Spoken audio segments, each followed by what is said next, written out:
Welcome to Data and Education, a podcast recorded across time zones, teaching backgrounds, and probably too much coffee. I'm Jenelle, out in California. And I'm Jessica, joining from Ohio. We're the team behind Simplified. In each episode, we host panel conversations with educators, specialists, and leaders. From different roles, different systems, and different parts of the world. Because data can feel overwhelming. But student growth should be simple and collaborative. Let's get started. Let's go.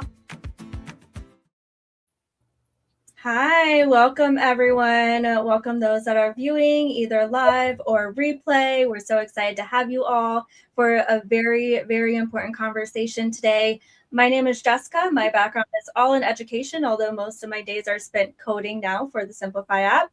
And I'm going to pass it to Jenelle to do her intro. Hi, everyone. I've also been in education as an inclusion teacher in elementary school, but really what started this is when my son was diagnosed with autism. So I'm extremely happy and excited. And Simplified is just a data tracking platform that helps teachers shift the mindset of reporting to supporting by creating a customized path for neurodivergent learners.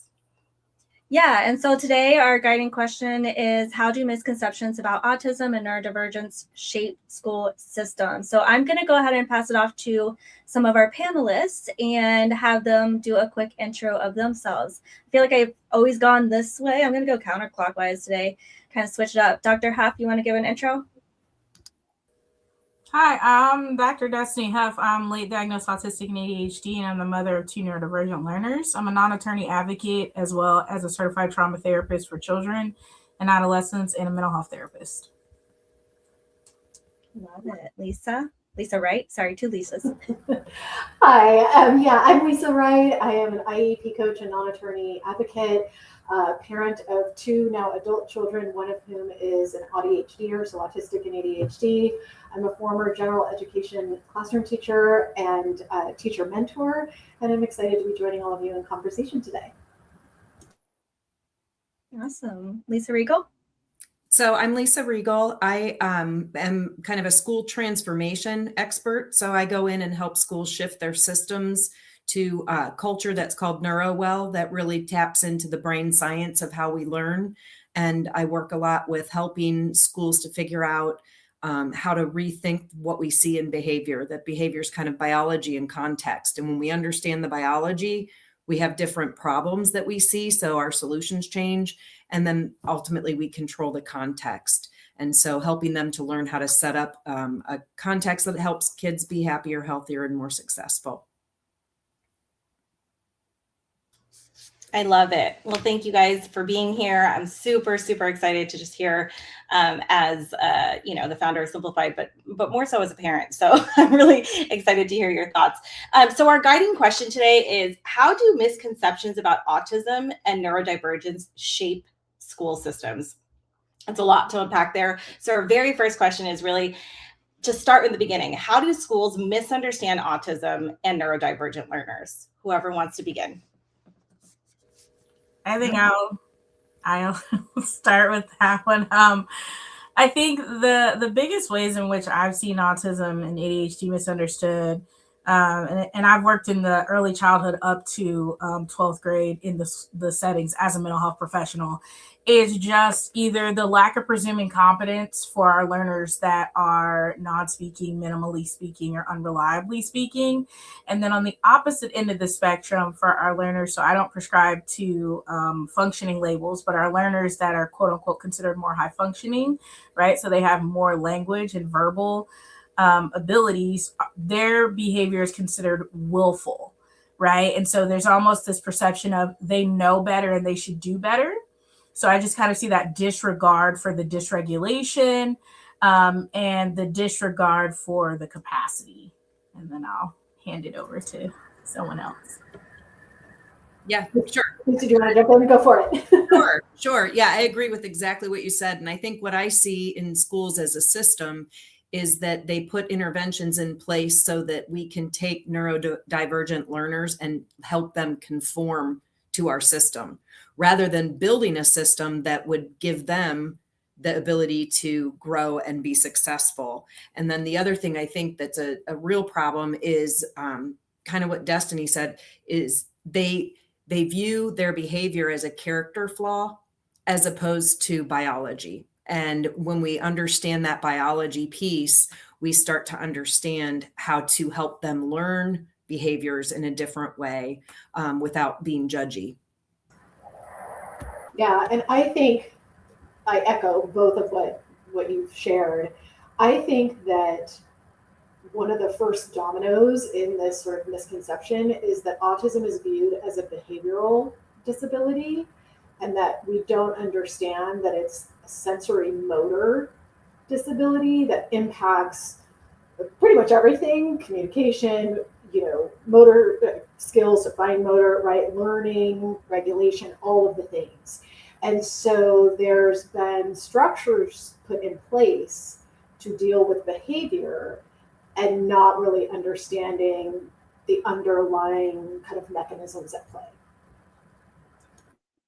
Lisa, Wright, when you mentioned those structures that have been put in place and kind of to treat it as more behavioral, can you give us some examples of what that might be? Sure, and I think that this is happening both in general education settings and in special education settings, where there's been sort of a pendulum swing towards like PBIS, so positive behavior intervention systems, more like traditional behavioral models, therapeutic classrooms.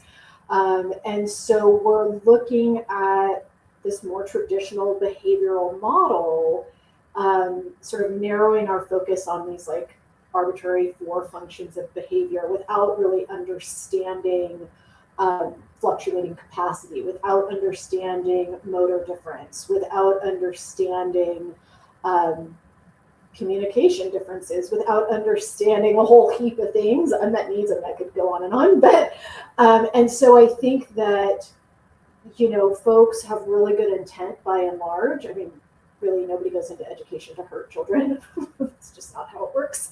But we have these systems in place that we're taught this is how to do the thing, right? This is how to support the learner, but it's a mismatch for the learner's need and what's actually going on. And so then we see things escalating, and we try the same thing, but maybe more of it, and it's not working, and it makes kind of everybody feel lousy. Yeah, I also think that a lot of the interventions I see are interventions that are about control and compliance. They're not interventions that are about like, let's teach you executive function skills. Let's teach you agency. Let's teach you how to communicate what you need with whatever capacity of communication you have. And so I try really hard to work with schools to be more proactive with how they go about, identifying what the issue is and then creating a context where that person's going to be successful. Yeah, and I think just to piggyback off of both the Lisas, one of the things that really sticks out from that is that proactive piece. A lot of times I think we can all say in being in education, it's very reactive. And so when we get into that conversation of data, right, a lot of times the teachers have already tried certain strategies, but everything's reactive. Like, oh, that's not an issue yet. That's not an issue yet. And so that's something that I'm constantly working with IEP teams on as well for the learners and families I support, is like, let's be preventative, because we see where this is already a trigger and the systems are built more to be reactive. And then once you're being reactive, a lot of times it's too late. Yeah, I also think, you measure what matters, and if you measure it, it matters. And I think that the era of the almighty test score and the focus on that has shifted schools away from we teach kids to we teach content. And we don't have good measures. Like even when I look at behavior plans that they put in place, I mean, most of them are horrible. They're just tattletale plans of how well did your kids screw up today, or how many times did they do something wrong. So like trying to be proactive, to build a plan that builds agency and gives that child control over being able to practice skills. And just like in reading, you're going to practice and you're going to screw it up sometimes. And instead of focusing on the time it didn't work, focusing on what does work.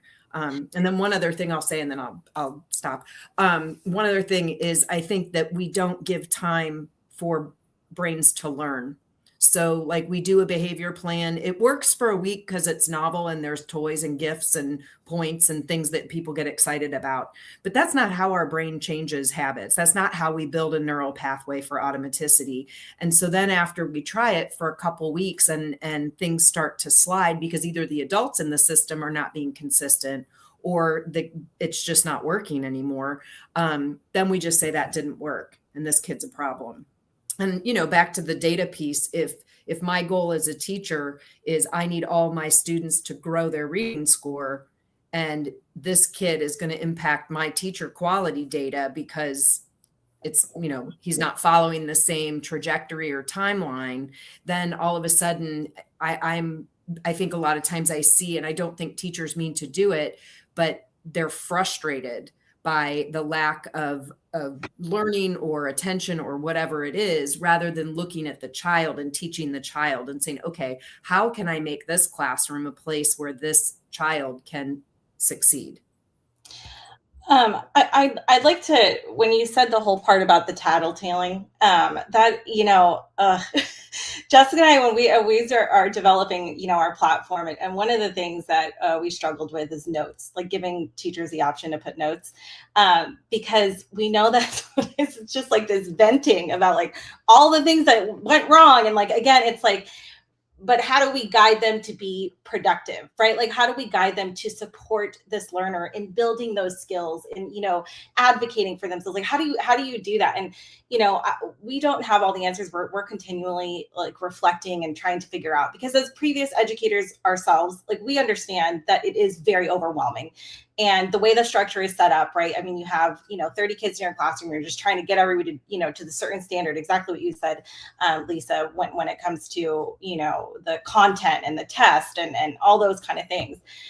I guess kind of a follow-up question to that would be like, how do you get teachers, educators, school systems to understand exactly what you're talking about with the sensory motor, you know, and the biological difference? And like, how do you correct that misunderstanding that they start to understand? I don't know. How do you get them to connect that truth?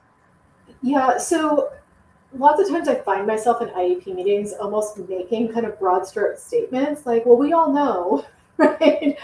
But I think that more importantly, you have to meet folks where they're at, right? So you have to recognize that most folks went into education because they're curious about how kids learn, and they do really want to meet students where they are.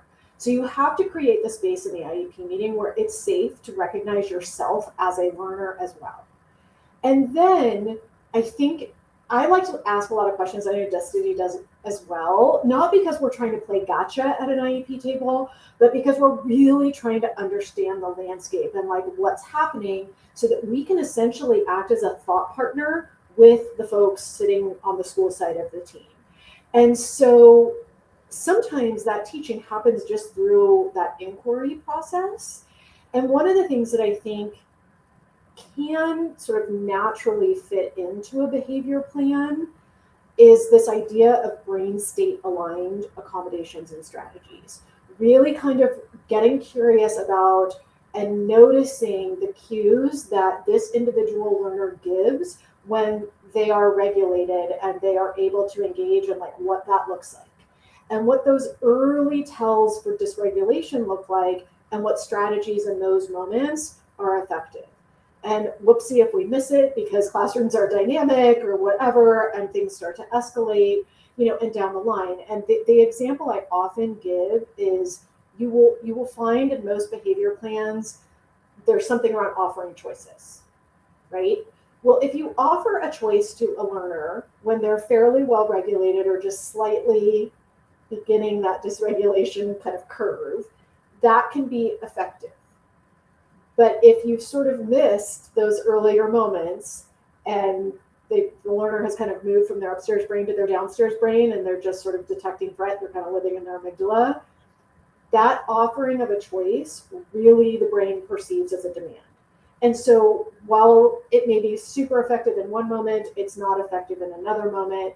And so really helping the teachers get and the educators get curious about what does this look like for this particular learner so that then I can adjust how I respond. And I think there are ways to write behavior plans that capture that empower staff differently than how they're typically written, which is definitely much more compliance. I've got to make it stop, right? General education teachers are like, classroom management's kind of jammed down their throat. So there's this fear, right? And I'm going to totally age myself, but it's like the Breakfast Club, right? Like, if he gets up, we'll all get up, it'll be anarchy, right? There's kind of that fear that if I meet the need of this individual learner by letting them, like, practicing that pause, or allowing them more flexibility, I'm going to lose control of my class, and then I'm going to have 25 sort of kids coming at me, and I'll be outnumbered, and I won't know what to do in that moment. Yeah, and I kind of just want to piggyback off when she said ask the questions piece. So being a mental health therapist in my whole career, I've worked with children and adolescents. And so I spent a lot of time onboarding parents. And so when I shifted into the advocacy world because of my son, I then was bringing adults on that were educators and school staff. And so one of the approaches that I do in an IEP meeting, like when Lisa's talking about the questions too, is I actually will use adult examples of dysregulation. And I will provide that example to them and demonstrate how that's frustrating. And so just like, Lisa was saying, one of the ones that I commonly use is you're upset and your partner is like, it's not that big of a deal. And when I tell you, I immediately see all the staff's face shift, like they're ready. Like they're really like, they're like, no. And I'm like, that's what we do to learners. And so a lot of times that's my segue to help them identify with the learner. Because a lot of times because I come in saying I'm autistic and ADHD. And so because of that, they're kind of like, oh, okay, well, you relate to the learner because you're autistic or ADHD, right? So when I throw out that example of a parent example or just an adult dealing with their nieces or nephews or whatever, then they start to connect and see, oh, yeah, I can see how that's dysregulating. And so that's one of the ways that I kind of help bridge the gap for them in understanding. And then I'll throw out like when comfort items and things like that. I'm like, we all have our favorite coffee mug, our favorite water cup, our favorite pen or lanyard, because my mother and sister are educators. And so I'm like, even though I'm not an educator, I know a lot about that space in that world. And so once I start relating those things to them, I think it humanizes the learner a little more and takes it from this is a behavior issue or concern to this is a person. And one of the things that I always say is that we don't see children as people. And that's part of the reason why we approach the system the way that we do. Yeah. And I love what you just said. And I think one of the other system kind of level things in schools that I think is very broken is that the classroom teachers don't believe that the students that have an IEP are their responsibility. So it becomes the IEP teacher who's doing that. And they're not in the classroom all day with the students, so when you think about like behavior as biology and context, the teacher is creating a context. And when they're not creating it for all students, because they're like, that's their student, or even in an IEP meeting, is the classroom teacher even in the meeting? Sometimes they aren't in the meeting at all. And so, so I think it's really important that we start to break down that idea that these are your students, these are my students. Like it drives me crazy when people say the IEP students. And I'm like, what other group could be more diverse than students with IEPs, right? You've got a kid with medical issues, you've got a kid with dyslexia, and you've got a kid with autism, and you're putting them all in the same bucket. That's crazy. So one of the things I've been doing to try to open up the classroom teachers' perceptions to the brain and to executive functioning and to behavior is I teach them as if I'm not talking about special education. We just talk about the brain. And this is all kids. And we have mental health crisis in this country. We've got a lot of other problems outside of students with IEPs. And so I just talk to them about, hey, if you understand the biology of behavior, that's academic behavior, social behavior, any behavior. If you understand that biology, then you look at the actions in front of you differently. And then if you can control that context, and then like the next layer up is kind of like, and I hear everybody complaining about executive function delays, which when I started teaching, I didn't even know what that was. And now it's everywhere. And it's like all kids are struggling with executive function delays for a whole number of contextual factors. So you can start to introduce sort of tier 1 practices that are just how I run my classroom. That's good for everybody. And I hear special education teachers say this all the time, like, because if it's good for a kid on an IEP, it's good for anybody, you know? And so that's, I think, a big shift but what I have found is that when I do the training on the brain and on setting up neuro-well culture, and I've been doing training with teachers since a long time, like 2008, this is the topic where they are interested, kind of what Lisa said. Once they start to make that connection, or once you bring it to like this, you have a brain too, and your brain works this way, all of a sudden they close their computer and they lean in and they listen.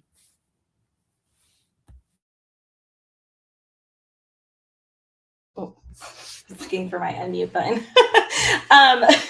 I love everything you guys are. I'm taking notes about because I'm like, I like how Dr. Huff, you said when you say, you know, if your partner's not listening to you, right? I mean, that's such a relatable, and they're saying that's not a big deal. I mean, so relatable. I've written a blog about, I titled it, "Do you see yourself in your child when they're struggling?" Because I think, you know, we've all been there. We've all felt, you know, dysregulated. I'm like, we're human, right? So, but yes, I mean, I have a lot of qualities that are very similar to my son. And so, yes, you know, I kind of silently struggled and had a lot of that dysregulation. And so I understand there's you know, a spectrum of you know, empathy, right, that people like feel, and some people feel it quicker than others. But I think all the examples that you guys gave are so beneficial to kind of just humanize, like, you know, our learners.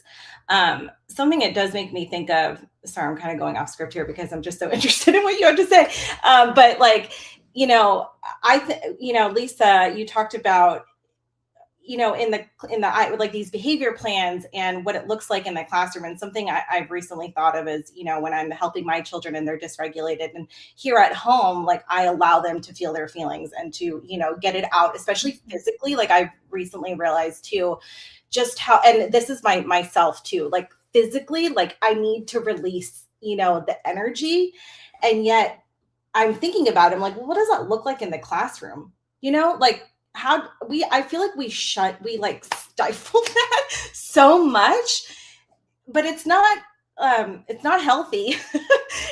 But like, how do we get, you know, kind of along with that misconception, but also like, that's how our bodies, you know, regulate, right? Like we need to like get it out, right? In a healthy way. We're not like punching the walls and stuff, but at the same time, like, I really do think, you know, at least in my family, there's definitely a need to physically release some of that stress, right?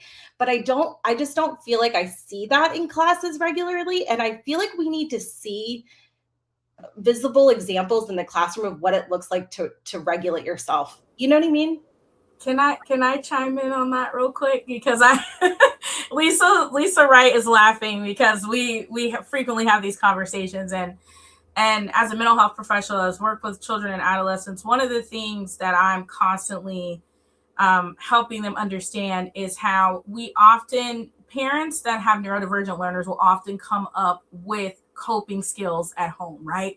We'll come up with tools. We do all of our research. I say no one researches more than the parent of a disabled learner. You won't convince me. And so what often happens then is that sometimes when parents are asked what works, you know, let's work together, they struggle to relate that over into the school setting, right? And so one of the things that I like to do is I like to take an example of something that works at home, right? And then I strategize with the team in a collaborative problem solving way of like, how can we make that work in the school setting?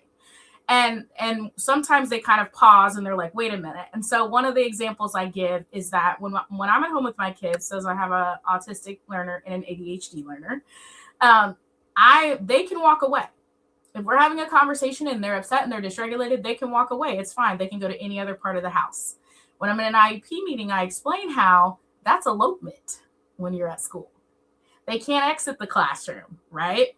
So I tell them, when my child does that at home, that lets me know that the environment is dysregulating, and that to regulate, they need to exit the environment.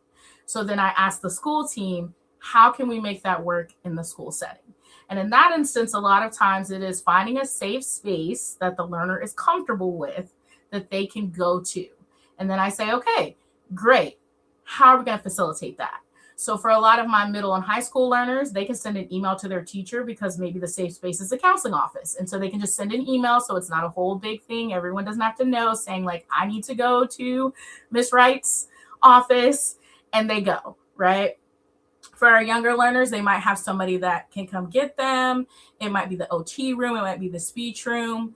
But the other side of that is going back to what Lisa Riegel was saying, was that consistency piece, right, too. So it's like sometimes we'll see where learners will get dysregulated. They know their plan and they know what they're supposed to be able to do. And then there's not enough school staff or things like that. So then you have to problem solve that. But I think the school has made a positive shift. And I know some people are going to be like, wait, what? With movement breaks, right? So we've got that in the school. And I always want to give credit for that because that's very necessary and needed. And that does help with regulation. The issue is, though, going back to what Lisa Riegel has said, too, and what Lisa Wright has said, too, is that the system, right? So movement breaks have almost become another obligation for staff to do for a designated amount of time to say they've done it, which doesn't allow for regulation. So I think when you're talking about how do you help, what do you make that look like in the classroom? One, it's shifting the system and shifting the classroom, right? And we've all, I think, come across this. I've come across some educators where their classroom is just built for any educator. It does, or any student, excuse me, no matter what your disability is. And a lot of times I find that it's our neurodivergent educators that are building those kind of classrooms. So they're like, I need to move, I need to stand, I need to do this. And so they make their classroom that way. And then they're considered great classroom managers, but it's because they're actually implementing all of these neuroaffirming supports. And so I think to really make that shift in what's needed, we have to first acknowledge that the system they're currently operating in is not built for that. And I say that because like my son's schedule is down to the minute. So like he can tell me, Mommy, I have lunch at 11:53. And so it's like, that's another issue. Right. Can I add on a little bit? The movement break thing is something that I think you're 100% right. It's become just built into a schedule, but it's kind of lost the purpose of what it, in the same way that PBIS systems become really labor intensive point systems that just confirm the obvious. They don't really, I don't think, work very often to really change behavior. But one of the things that I've had teachers do is I call it learning sprints, because I think the other piece to this is we are talking a lot about behavior plans and things, but that context, like if you set up your classroom where all learners can achieve, then you don't have behavior issues. You have things proactively in place. So one of the things that I teach people to do is called a learning sprint. And this has been the single most powerful tool that I have ever seen in action. It works all age groups. We do not have the attention span to sit for 8 hours a day and be talked at. And that's what they're having in schools. So then kids get squirrely and then they do a movement break. So it's done reactively with the purpose of control and compliance, right? If you do a learning sprint, what you do is you tell the kids, divide your, class period, or if you're like an elementary teacher, chunk your day. And you might say, okay, in the next hour, we're going to do 3 learning sprints. And the first one's 10 minutes long. I'm going to be talking to you during this sprint. So here's the expectations for what you should be doing. And then you put a timer up, and that timer tells the kid, I only have to do this for 10 minutes. And I always use the example, like if you go to the gym and say, I'm going to be on the treadmill for 45 minutes, you're on there for 4 minutes and you're like, I have been here for 3 days. But if you break it into little 5-minute chunks, you get through it and you're like, okay, I'm almost done with 5 minutes. And then you can make the decision to stay on. So the learning sprint, you label the amount of time, you put a timer up, and when that time expires, you have a brain break. And that brain break could be sometimes whole class led, but I really encourage, like, maybe you say, okay, you guys earned 5 minutes, draw.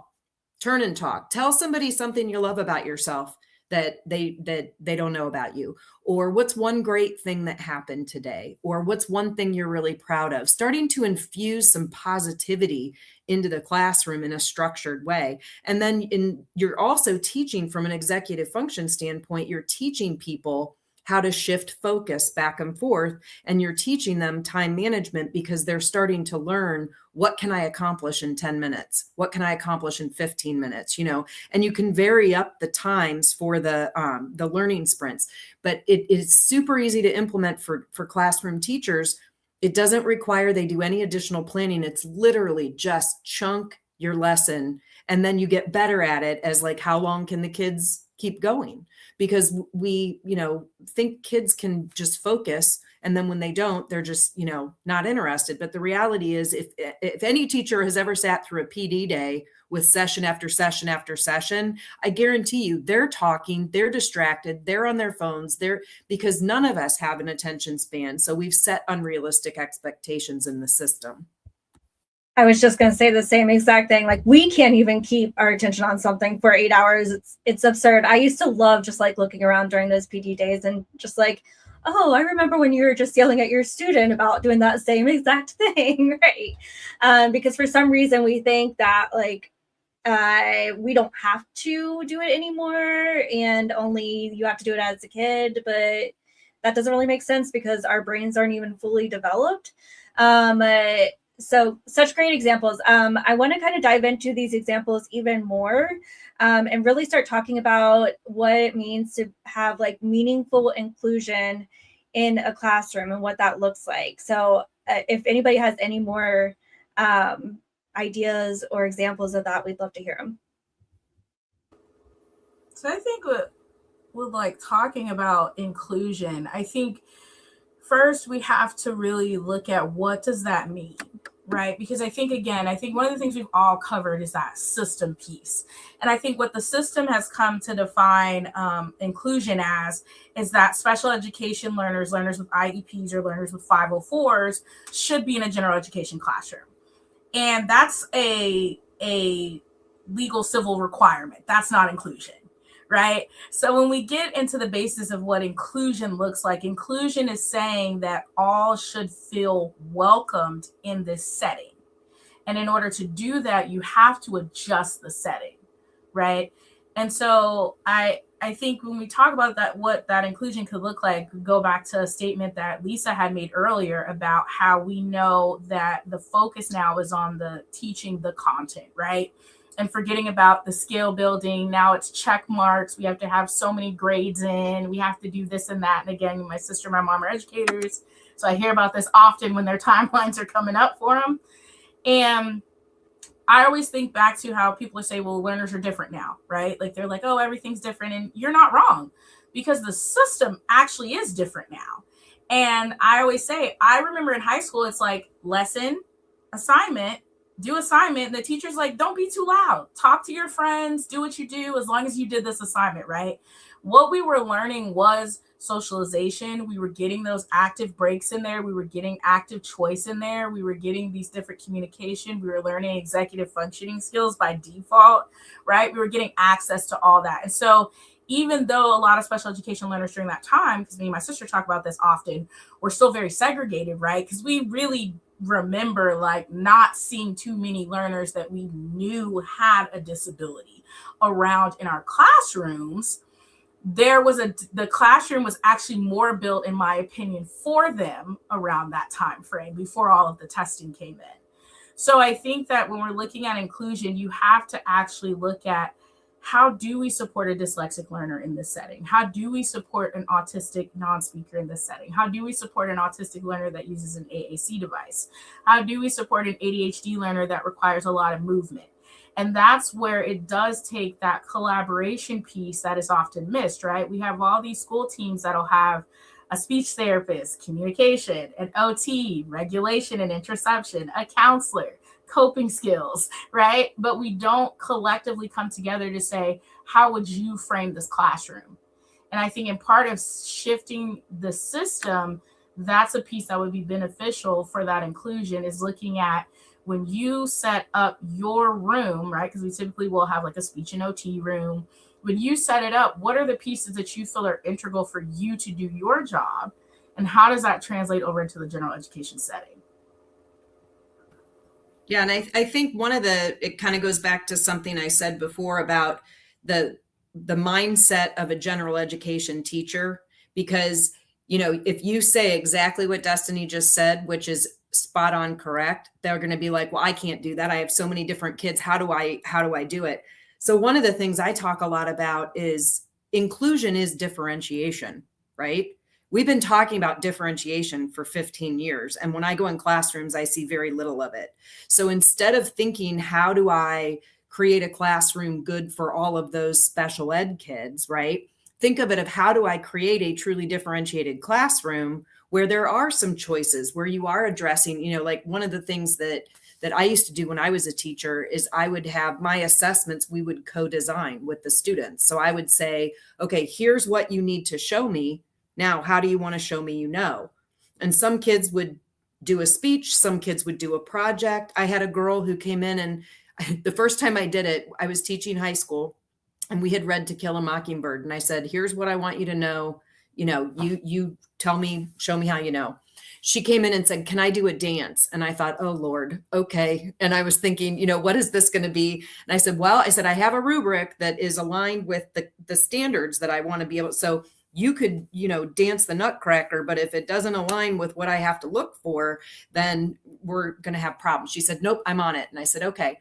She came in and she had designed like a move for each character and a clip of music. She strung them together. She explained to us a history of modern dance. She talked about why those moves were representative of the growth of each character. She then took all this music and strung it together and danced a theme, which I could never do because I'm not a dancer.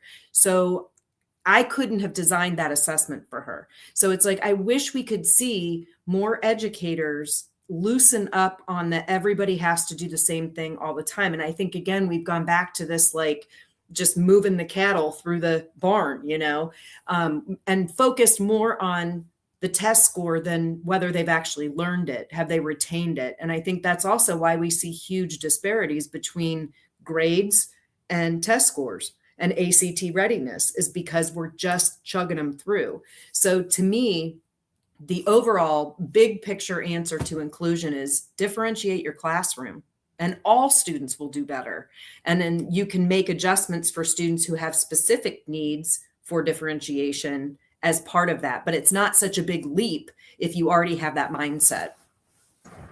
Yeah, I love that. And I that's so amazing that you gave students that level of autonomy and agency in your space. Like, it's such an important experience for those learners to understand, like, how do I demonstrate what I know? Like, what's the best modality for me? Like, talk about developing a sense of agency. That's incredible. I think one of the barriers that we are seeing in terms of meaningful inclusion is actually at the systems level. I've actually been thinking about this quite a bit because there was a general education teacher that put out a pretty unfortunate, I think, real sort of slamming inclusion, saying we've got to get rid of it for all these different reasons. It was really quite disheartening. And the comment section was almost even more disheartening. But I was reflecting on my own time as a mentor for new teachers. And I think what has also become common practice is to designate a specific inclusion classroom. So you'll have, 3 first grades or 3 second grades or whatever. And only one of them is the quote unquote inclusion classroom. And so they'll like throw an untrained aide in the room, and then they'll take any learner who has an IEP or a 504 and throw them in that class. And so they're throwing the numbers off. And I mean, I've had experiences as a mentor. So I had a 4th grade teacher who was considered the inclusion teacher.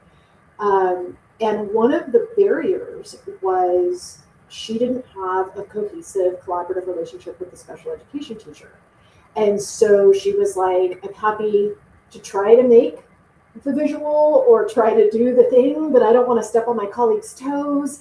And I didn't receive this training to do it, but I'm willing to try it, right? So we were relying on the goodwill of a kind human instead of having structures in place. I had a kinder teacher who I showed up one day for an observation, and she says, "Oh my gosh, I got a new student today, and I didn't know he had an IEP, but I'm not the inclusion teacher, and they're saying that the family needs to sign him out of his IEP if he wants to stay in my room, because otherwise he'll have to go into the special ed room." There's just all kinds of barriers, I'll call it, in place at a systems level. And so while I really struggled with the spirit of that reel and the comments section, I do think there are legitimate barriers at a systematic level that are really getting in the way of folks feeling like they have that flexibility and freedom to differentiate their instruction, to bring in student voice, to allow for that flexibility and agency. And so I think that it's a multi-tiered problem, so it's going to need a multi-tiered, thoughtful sort of solution. So that, I think there's elements of that are at that more interpersonal level and supporting individual teachers and helping them find their voice and their agency within their own classroom. And I think there are also at a systems level and a policy level, what do we need to be advocating for so that teachers can do what they've been trained to do, and so that learners can receive the best education possible and have a meaningful, inclusive experience. I think what you brought up about basically a lack of flexibility, right? I mean, it's so rigid, and we work with a lot of general education teachers, special education teachers, and paraprofessionals. Actually, a lot of paraprofessionals, and I go in and I help my son in his class every week, and then I have sat alongside other paras, and something I did notice, especially sitting working essentially as a para, right, is. And I express this to them too, especially, and the general education teacher, because it's a communication, it's a system, right? Like between the paraprofessional, the aide, and then the teacher. And I do notice that I recognize a lot of paraprofessionals felt that they had to essentially get this student to comply. Like, I'm here because I have to make you, that's why my job, and I almost I'm like, let's just take that off your plate. Like, you don't need to, and I even told my son's parent, I'm like, I don't care that he finishes all his work. Like, I really don't. It's that's not the biggest thing to me, that he gets, 5 worksheets done every day. I care about the skill building of that executive functioning and those things. And if we're doing it, tiny pieces, I'm so okay with that. Just being here, showing up in this class is hard for him every day. So I'm proud of him for being here, but, Lisa Riegel, when you talked about, just the differentiation with the dance, movements, it reminds me of when my son was in kindergarten, and his teachers were very supportive and great. And all the kids were using Play-Doh. I don't know if I told you this story, Jessica. They were using Play-Doh to do the letters of the alphabet. Did I tell you this? And, they're all doing like their name, or, they're rolling it. Well, my son, who loves body organs and, human anatomy, literally made the small intestine. Yeah, so he made the small intestine. They were very impressed. But then when he did start to do the letters, what he actually did, instead of molding them and rolling them to do the letters, he was creating tiny stamps and put A, B, engraved it into the tiny stamp. It's like, why does it have to look a certain way? And how do we, like you guys are all saying, create a system where we have permission to do that? I don't know if I was just, a bad teacher, but I was like, I don't care if they do. I literally was like, I'd make the executive decision. I don't need it to look like that, and I don't need them to get it done in the same exact way. Like, if you're showing me that you know how to do this skill, that matters to me more than anything else, And I guess there are more examples of, and you guys have already brought up a lot of great, small system shifts, but things like that to just create a big impact for teachers and students. Like those small shifts to our system. Yeah, I mean, as we were talking, for me, I think that first domino really is building that relationship and safety with each individual learner, right? Like, we as humans can't learn if we don't feel safe. And so when we are hyper focused on compliance and control and sort of keeping the train moving on the track, right? Like, well, if nobody's on the train, are we doing what we need to be doing? I don't think so.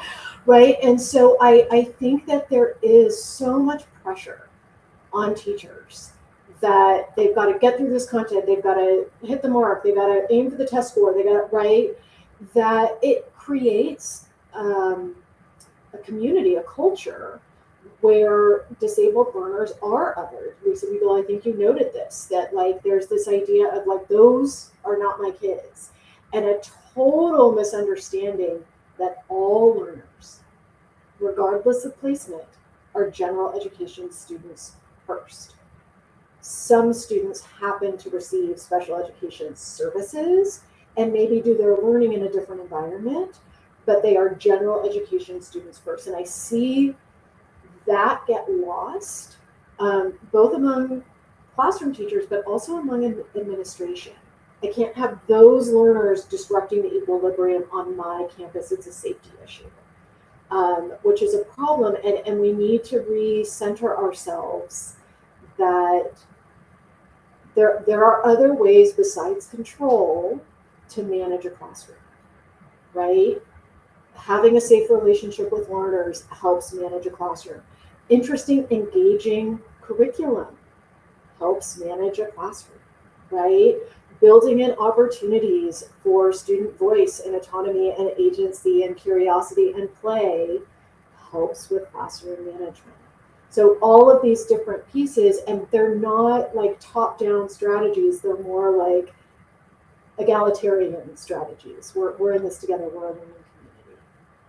Yeah, and one thing I think from the leadership perspective too is like I've worked with schools on strategic plans and implementation of those plans. And, you know, I'll say, well, what do you want? Like I was working with one school that was really like, oh, we're going to do personalized learning. We are going to be devoted to this differentiation and personalizing learning and pathways and all this stuff. And that's popular. It's a popular buzzword. And then I said, okay, but you just bought direct instruction curriculum. So how's that going to work? So I think we also give teachers an impossible choice, which is partly why I think, you know, to Lisa's point about like curriculum is classroom management. If kids are having fun learning, they're engaged and they feel a sense of belonging when they're allowed to express themselves in different ways versus everybody is marching in unison. It's like Pink Floyd's The Wall, you know, everybody's doing the exact same thing and I'm the different one who can't keep up or can't engage in that kind of stuff. But I do think it really is a visioning problem, because the other thing I've said before to teachers and to administrators, what does differentiation look like? What do I hear and what do I see when it's happening? And they cannot answer that clearly. And so if we can't clearly define what we're trying to achieve, then we're never going to get there. Go ahead, Dr. Huff. Yeah, no, I was just going to say, just piggybacking on that, one of the things, again, I always go to, and I think it's because, you know, as a mental health professional, we have a thing where if children come into the therapy office, and my own children have done therapy before, so I say this with no judgment, we always say, well, we also have to look at the parent. We have to look at the approach. The parent has to learn too, right? We're also building skills. And so when I look at the classrooms and I look at the approach and I look at the things that are happening, a lot of times what we're seeing too is that at the top, they're not sure, right? Like Lisa was saying, you know, they're not sure. And so then that's unclear to the educator. But on the other side of looking at everyone in their approach, and like I said, working with children and trying to work with the parent, I always go back to educators and go, your classroom is different from Lisa's classroom, which is different from Jessica's classroom, which is different from Jenelle's classroom, right? Because you're building your classroom in a way that makes you comfortable, right? And so even though you have this requirement in the curriculum and the standards and things that you have to teach, you're making slight adjustments that make it more accommodating for you. right? And that's the same thing when you're looking at the learners. And I think a big piece is helping educators, again, going back to the children are people, right? But I think on the other side of that, I wanted to go back to something that Jenelle had noted too, is about the paras. So I also do a lot of trainings for paraprofessionals in different states. And one of the things that's always being combated is this view of a paraprofessional. And I had a parent tell me the other day in a meeting, and I was like, that's very true. He's like, professionals in the name, right? But paras are not often viewed as professionals. And so especially when we have a learner that, let's say, has a one-on-one, or we have my son's kindergarten classroom a few years ago, every kindergarten and first grade had a para with them. So you had the teacher and the para. The para was considered an extra body. And so I think one of the things that we do is we dismiss the powerful impact and role that the para can bring to the dynamic. And so when we're doing those trainings, we put them into situations where they actually, in my opinion, would probably need more training than their teacher is getting, right? And we expect them to do more with less. And so when we think about shifting that system, and when we talk about data, even the paras are often the ones collecting the data. No one likes to talk about that. They're often the ones expected to do it. And I've had many times where the conversation ends up being, well, this is not what the data is supposed to represent. And I'm like, did anyone explain to the para what data they're collecting and why they're collecting the data and when to collect the data? And so anyone who's seen any of my content, I'm very passionate about one-to-ones. My son has a one-to-one, and he's in general education full-time, and he is gifted. And that is the benefit of me, in my opinion, also educating his school team on the para and giving the para the flexibility and leeway to support him and build that relationship, and then getting his insight into what is supportive and having that translate over to the teachers. And so I think, again, we go back to just that system and the way in which we view things and the things that we need to change. And in order to accurately support, we have to know what we're supporting, but we also have to understand how to support. And I think that there's just this lack of training that goes through and weaves through. And I've talked to many general education teachers that are like, I've never taken a class on disability in my life. And they are going to be the frontline staff with a disabled learner, even if that learner is not identified as special education or privately diagnosed and that information is shared. That is so true. I didn't learn anything about autism until my son was diagnosed. I mean, I learned everything outside, and, I'd already been in education for a decade, and yet I didn't know anything about, and it's crazy because you should. I mean, especially if you're in general education, just because it's not special education, you're obviously dealing with undiagnosed, diagnosed neurodivergent learners constantly. So it is that, I just think it's kind of crazy that we are not taught those things. Yeah, that's like my mission in life, because I feel like, the science of reading has become all the rage. Our brain didn't just suddenly change. We've always learned to read this way. It's just educators, the one who were supposed to be leveraging that science, didn't even know it. And now they know it and they've changed their practices. And so my whole mission is we got to understand our brains. We have to understand how they work, because we can't understand how they work differently if we don't even know how they work when they're not different. And I've been surprised. I work in some separate facility schools, and I work in a prison system, and, with some pretty severe behaviors, severe mental health, all of that. And the first time I remember when I started working with this school, I was like, oh, wow, they're going to have really, really highly trained people. I'm going to learn some things while I'm there. And I walked in and I was like, did they even give them an orientation? There was no, and the paras are doing the best they can. But I also feel the same with special ed. I had I'm not going to name the university, but one of my friends went in to teach, just to be a guest speaker. This was the last semester of senior year for people who were going to be intervention specialists, and they had never written an IEP. It's all disease of the week or theory. It's not grounded in practice. And then, when I had, I was in an IEP meeting for my son, and I looked at it and I said, okay, so I see the evaluation data here. And I'm like, but I'm not seeing the alignment between that data and the interventions that you've put in place. So can you help me understand how these are going to fix this?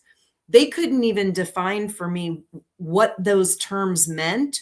And they also couldn't tell me what he had to do on that test that he wasn't able to do to show, that he was competent in that area. And so it was this wide aha moment for me where I was like, wow.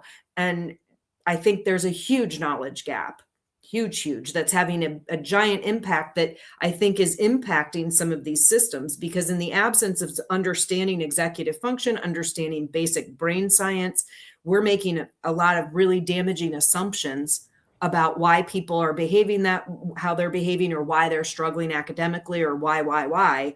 And so our solutions are not at all aligned with the problems. Yeah, I think you make such a great point. And honestly, I could talk to you guys all day. I just love it. I like all of it. But I wanted, we are wrapping up at the end here, and we are going to do, this is my part that I love, our I can statement. So I know, Lisa, you prepared them, and then I'll share for Dr. Huff and the other Lisa. Sure. So I came up with 5.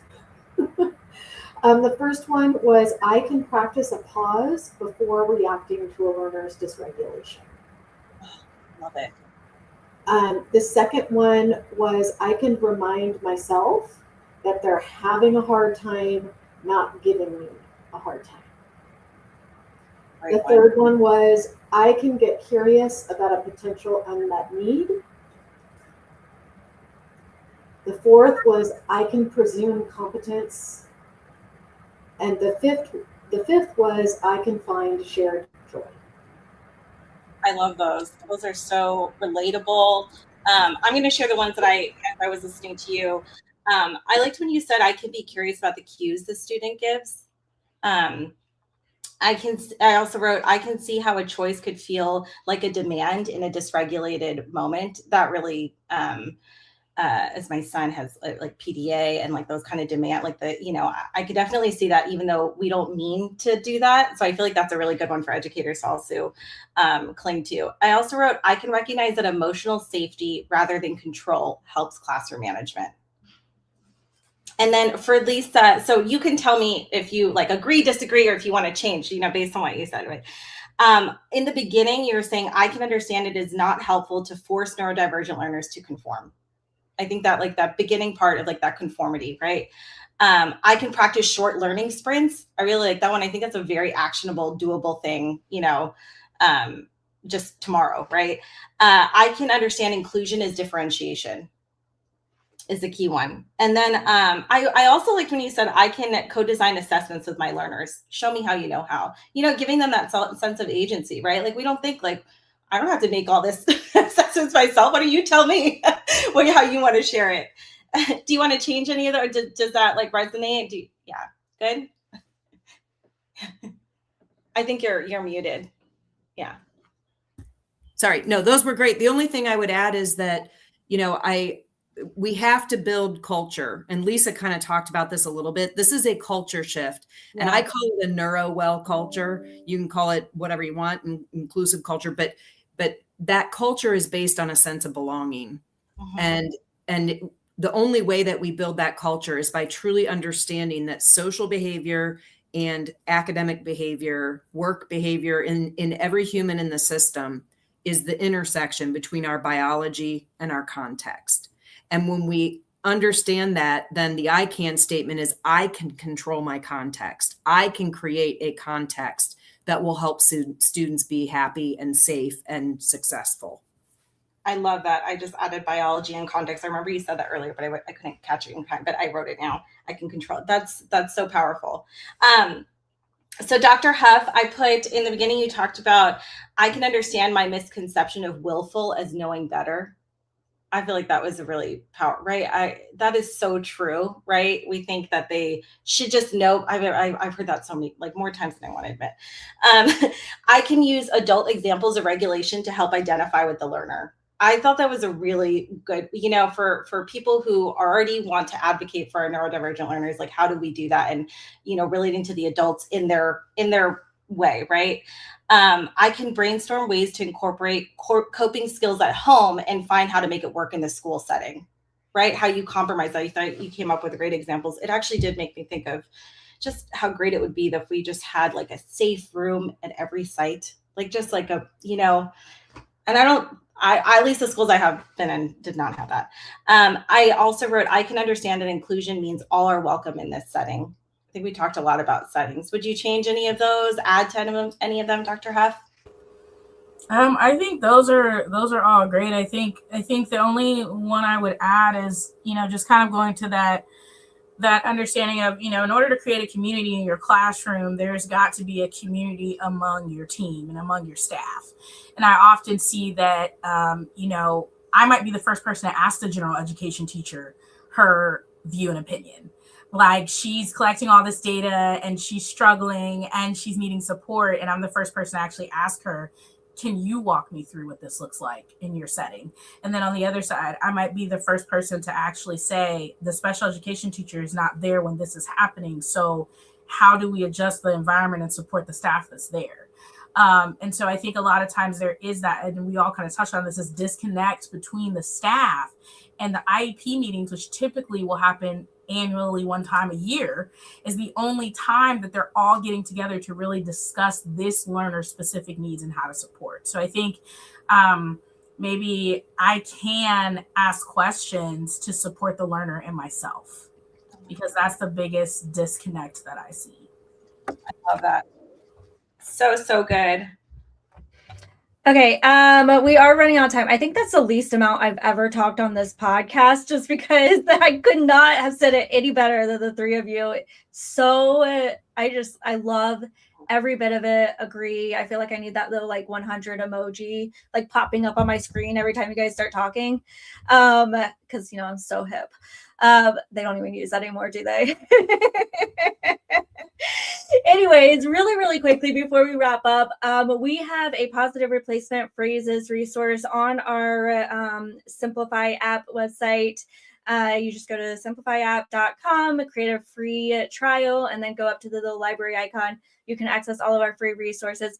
We're going to very quickly, I'm going to bounce it over to Lisa Wright to talk about her freebie. And then also I want you guys to give a shout out to your podcast as well. Oh, sure. Okay, so yes, so my website is www.lisabaskinwright.com. And there's a free resources tab at the top, and there's a number of free resources. But the one that I think might be most beneficial for educators is there's a free neurodiversity-affirming resource list. It's about 10 pages long. It's got folks kind of in every sort of domain. So speech pathologists who specialize in Gestalt language processing, speech pathologists that support working with non-speakers, just all different kinds of therapists, podcasts, books, children's books, advocacy, folks who work in advocacy, advocacy in apparel, if you like to wear like graphic tees that support neurodivergent communities. But it's really great, and there's lots of folks on there. And then I'll pass the mic to Destiny, because the podcast was her idea, and I'm hanging on to her coattails. Yeah, so Lisa and I co-host the podcast, the Affirming Village Podcast. You can find it on Instagram. It's called the Affirming Village Podcast. And we typically have episodes come out 9 a.m. Eastern every Friday. We won't this upcoming Friday because we've just been super busy. But we have a part 1 of season 1 that's all out. And then we have a few episodes into part 2 of season 1, but it's all about being affirming. And we've already tackled topics such as eugenics, collaboration at the IEP table, gaslighting, bias, and it is for educators, administrators, related service providers, parents, and advocates. And so we make sure to bring all of our intersectionality into it when we're talking about those topics, and make it as a learning point and not a judging point for anyone who wants to become more neuroaffirming. Love it so much. Thank you both. And thank you, Lisa Riegel, as well. The three of you are just doing amazing work, and we're so excited to amplify your voices on the podcast. So appreciate it so much. Thank you to all of our viewers, whether you're viewing live or replay. We love you all. And I think we're going to end it here. Bye. Thank you. That wraps up today's conversation. Huge thanks to our panelists for sharing their perspectives and real experiences. If you're looking for the free resources mentioned in this episode, You'll find them in the show notes, along with a free trial of Simplified, it's a chance to explore tools designed to make learning and behavior more visible. and to see what clearer, simpler data can look like in practice. We'll see you next time on Data and Education. Data, data, data, data, data, data, data, data. What do I say? Data. Data? Yeah. I say data, huh?